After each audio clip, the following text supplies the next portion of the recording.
Ya tadi bahas Juve, sekarang gantian Inter. Kenapa dua tim itu? Karena kedua tim itu yang sangat memiliki potensi untuk menjadi juara di Serie A. Gue tidak lihat tim seperti Napoli, AC Milan pun enggak, karena AC Milan harus dipegang oleh pemilik yang benar-benar ingin memiliki, bukan untuk dibeli terus dijual lagi kayak sekarang pemilik dari Amerika itu. Oke. Tadi udah gue posting Juve, sekarang gue mau bahas soal Inter.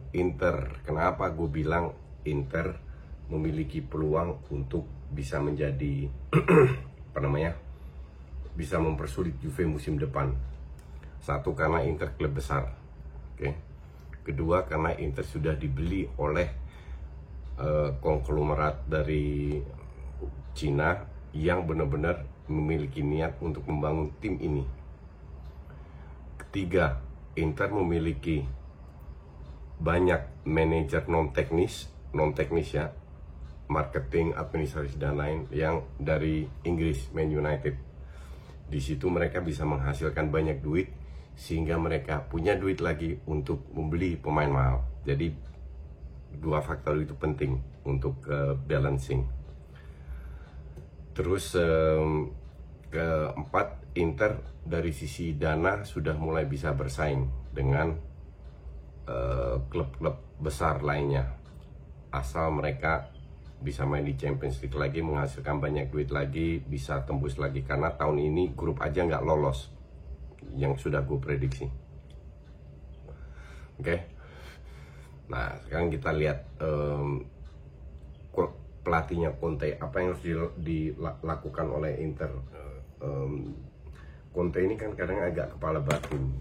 Gue bilang dia salah satu pelatih Italia yang bisa bilang cukup sukses ya. Akan tetapi pada saat ngedrop, dan itu terbukti pada saat dia di Chelsea di musim kedua, dia tidak mau merubah, selalu bermain dengan 3-5-2. Dia tidak mau merubah, atau sekali-sekali sedikit berubah, tapi jarang sekali. Nah, ini kepala batu ini harus dirubah, karena Italia itu kan seringkali bermain dengan banyak tim bermain 3 back. Harusnya Inter punya strategi lain untuk bisa mengalahkan itu, dan sangat cocok lah. Tapi ya kembali lagi, musim ini di musim pertama dia sudah membuktikan dia bisa mempersulit Juve. Walaupun gue bilang Juve tetap menjadi juara kalau seandainya dilanjutkan, karena Juve sudah punya pemain-pemain yang sekarang ada ya, bukan sekarang, pemain yang sekarang ada sudah punya mental juara di Italia, bukan di Eropa, tapi di Italia. Oke. Nah, sementara dengan owner baru ini, pelatih baru ini, kalau gue bilang banyak pemain yang harus disingkirkan. Inter harus harus bisa mengikuti tren sepak bola luar, bukan Serie A. Di Serie A pemain yang umur 33, 31, 32, 33 plus masih bisa survive. Cuman pada saat mereka masuk ke Eropa, di situ kesulitan. Nah, maka dari itu banyak pemain tua yang harusnya kalau gue bilang dibuang, biar Inter bisa bersaing di Eropa, bukan hanya di Serie A tapi di Eropa. Dan itu butuh pemain yang lebih fresh, yang lebih kuat dari sisi fisik maupun mental, dan lebih bagus, dan Inter bisa melakukan itu. Maka dari itu sebagian dari squad ini harus dirombak, terutama pemain yang tua-tua. Dan satu lagi yang tidak dimiliki Inter yang harus coba itu adalah kiper. Sekarang tergantung kiper di Italia itu kan gila, tua-tua semua ya. Kalau lihat Buffon 42 aja masih bisa main, dan diberi kesempatan untuk bermain juga. Tapi kalau lihat kipernya Inter nih, ada 3 kiper. Handanovic biasanya jadi kapten juga, dan pemain umur 35. Kiper kedua Padelli 34. Ada Tommaso Berni 37 tahun. Lu punya 3 kiper usianya 34, 35, 7, nggak salah. How can you win? Dengan kiper ini pun lu nggak akan menang Serie A. Oke. Jadi at least 2 kiper itu harus didatangkan. Dan kiper kedua itu nggak harus tua dan nggak harus mahal. Masih banyak yang mau jadi kiper kedua di klub sebesar Inter kok. Tapi kembali lagi ke scoutingnya, Inter harus belajar dari Juve, bukan Inter aja. Semua klub itu harus belajar dari Juve. Bicara scouting, datengin Ramsey, datengin Rabiot gratis, datengin yang transfernya habis diambil next year-nya, kalau nggak perform dijual. Ramsey itu calon dijual. Itu juga harus dilakukan oleh Inter, oke? Jadi minimal 2 kiper, at least kiper yang level bener-bener, bukan kiper muda. Ya mungkin Donnarumma salah satu kiper muda yang bisa perform ya, walaupun akhirnya agak ngedrop juga. Tapi kiper yang usianya 25-26 lah, yang sudah bisa langsung bermain. Di Jerman banyak kiper bagus tuh, harus mau belanja ke Jerman. Nah, salah satu yang bagus adalah dengan datangnya pemilik non-Itali. Banyak pemain non-Itali juga yang bisa masuk ke Inter, nggak hanya pemain Italia aja. Oke, satu kiper. Kita lihat di belakang. Biasanya bermain 3 back. De Vrij, Skriniar, kalau nggak Godin, Ranocchia yang main. De Vrij, Skriniar praktis selalu menjadi starter. Nah, jangan lupa juga De Vrij, Skriniar ini diincar oleh klub-klub luar. Apalagi De Vrij yang usianya 28 tahun, yang lagi top-topnya. Skriniar 25 tahun, lagi top-topnya juga. Itu sangat diminati oleh klub-klub luar. Nah, apakah mereka sanggup mempertahankan kedua center back ini? Karena center back yang bagus, yang punya visi, itu nggak banyak. Dan kalau ada pun center back setelah Van Dijk, Maguire tuh harganya udah meningkat semua. Jadi minimal kedua pemain ini harus dipertahankan. Godin 34 tahun ya, untuk cadangan oke lah. Ranocchia 32 tahun harusnya juga cari pelapisnya lah.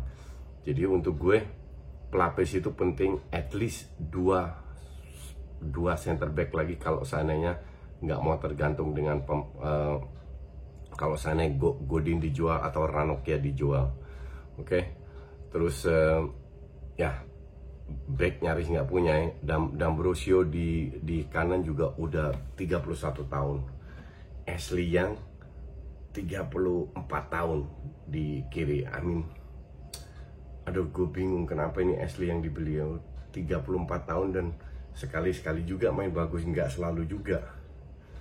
Tapi intinya adalah pemain kayak gini tuh harusnya dibuang ya. Nah, sekarang defender mereka itu sangat sedikit, cuma 6 untuk 4 posisi. Sementara di lini tengah itu jauh lebih banyak. Maka dari itu banyak pemain yang disulap untuk jadi back. Kalau lihat Brozovic untuk gue bukan jelek, tapi dia sering menjadi starter kan. Butuh seorang DM lagi yang bisa mempersulit dia lah. Karena kalau kita bicara DM praktis nggak banyak yang bisa menggantikan Brozovic. Banyak sekali pemain muda kayak Barella, Sensi, Gagliardini, Moses di sayap, Candreva udah tua. Beruntung mereka juga beli Eriksen. Tadi gue bilang ini, kalau lu lihat berapa pemain tengah yang mereka miliki: Eriksen, Ashley Young, Asamoah, Biragi, Candreva, Moses, Borja Valero, Gagliardini, Vecino, Sensi, Barella, Agume, Brozovic. Ada 12 men. Buat apa lu punya pemain begitu banyak? Kalau gue bilang sih setengahnya ini harus dibuang. Yang gue tidak begitu impress dengan Borja Valero, masanya udah lewat 35 tahun, itu harus dibuang. Moses sebagai sayap kanan masih oke. Eriksen pembelian yang bagus, sangat bagus. Sekarang tergantung Conte bisa memanfaatkan Eriksen atau tidak. Seperti dia harusnya diberi peran seperti Kevin De Bruyne di City. Nah, kembali lagi ke Eriksen bisa atau tidak. Banyak pemain yang gue nggak begitu kenal juga, nggak tahu kualitasnya seperti apa. Tapi intinya bermain dengan very direct football dengan dua striker. Mereka butuh winger yang kuat, dan winger kalau gue ngeliat Moses di kanan dan Ashley yang di kiri, ya gue bilang mereka butuh at least pelapis lah dari pemain-pemain muda yang gue sebut tadi pun juga sering bisa bermain, tapi harus lebih kuat lagi kalau bermain dengan 3-5-2 karena striker yang dimiliki adalah Lautaro dan Lukaku yang lebih sering bermain ya. Sanchez nggak tahu dipertahankan atau balik. Jadi striker juga harus dipertahankan, jual beberapa pemain tengah, memperkuat pemain sayap, dan juga ambil satu striker lagi. Karena praktis kalau Lukaku dan Lautaro Martinez nggak usah cedera, kalau lagi ngedrop aja atau kalau Martinez dijual, lu harus mendatangkan seorang striker lagi. Dan striker at least kalau dua-dua nggak dijual pun tetap harus ada satu striker lagi yang harus didatangkan, yang sesuai dengan kapasitas, lebih mungkin nggak kayak Lukaku tapi lebih kayak Martinez lah, yang lebih mobile, lebih skillful.